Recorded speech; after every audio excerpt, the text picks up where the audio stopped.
Bonjour à tous, aujourd'hui je vous retrouve pour vous présenter ma recette de granola et de muesli maison.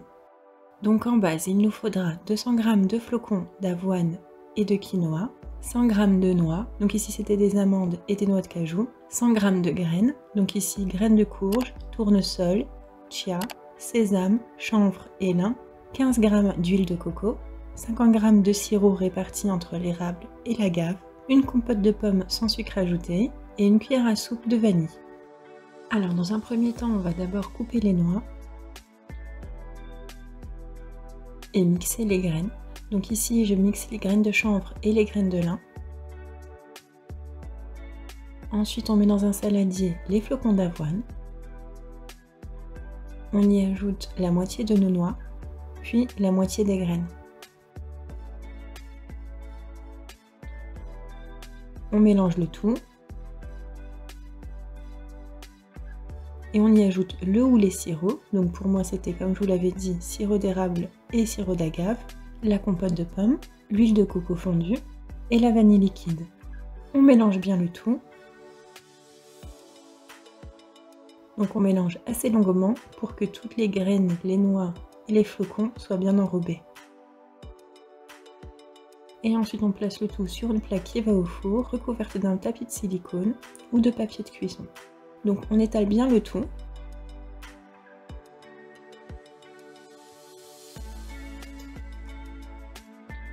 Et on enfourne ensuite pour 25 minutes à 160 degrés. Vous sortez votre plaque passé les 10 premières minutes et vous retournez le tout. Vous retournez bien tout, vous ramenez les côtés vers le centre. Vous essayez de ne pas casser le granola entièrement pour qu'il y ait des gros morceaux à la fin. Passez encore 10 minutes, on fait la même chose, on retourne à nouveau. Vous remettez encore une fois au four pour encore 5 minutes. Par contre, cela dépend vraiment des fours, donc surveillez tout de même. Peut-être que 20 minutes pour vous serait suffisant, et peut-être que 25, pas du tout. Donc surveillez bien, et si vous voyez que ce n'est pas encore assez cuit à votre goût, vous mélangez et vous le remettez. Une fois que c'est fait, je remélange le tout encore une fois, je laisse simplement refroidir.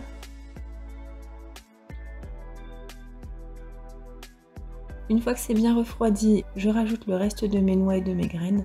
Pourquoi j'en ai mis de côté? Simplement parce que lorsque l'on les passe à la cuisson, il y a une perte des nutriments.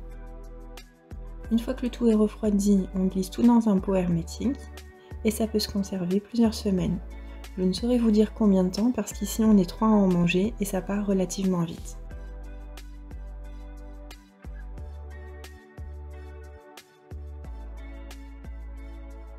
C'est d'ailleurs pour cela que je peux vous présenter ma deuxième recette. Donc comme j'ai constaté que mes deux enfants en mangeaient bien plus que moi ces derniers temps, j'ai voulu avoir beaucoup plus de quantité pour ne pas avoir à le faire trop souvent. Donc cette fois-ci j'ai gardé les mêmes proportions d'ingrédients secs, j'ai doublé les liquides, donc comme l'huile de coco, les sirops et la compote, j'ai tout mélangé et tout passé au four. Et dans un second temps, j'ai préparé un muesli. Donc j'ai pris exactement les mêmes quantités toujours de flocons, de noix et de graines et j'ai tout mélangé à sec, sans rien.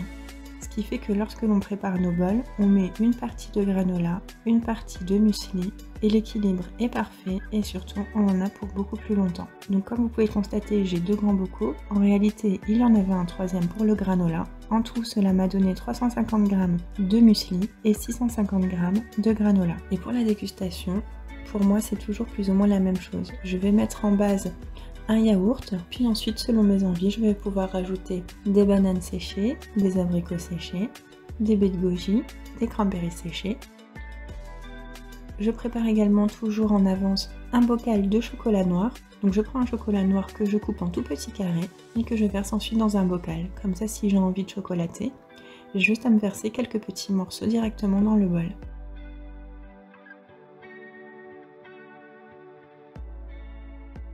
J'espère que cette vidéo vous aura plu. Si c'est le cas, un like, ça fait toujours plaisir.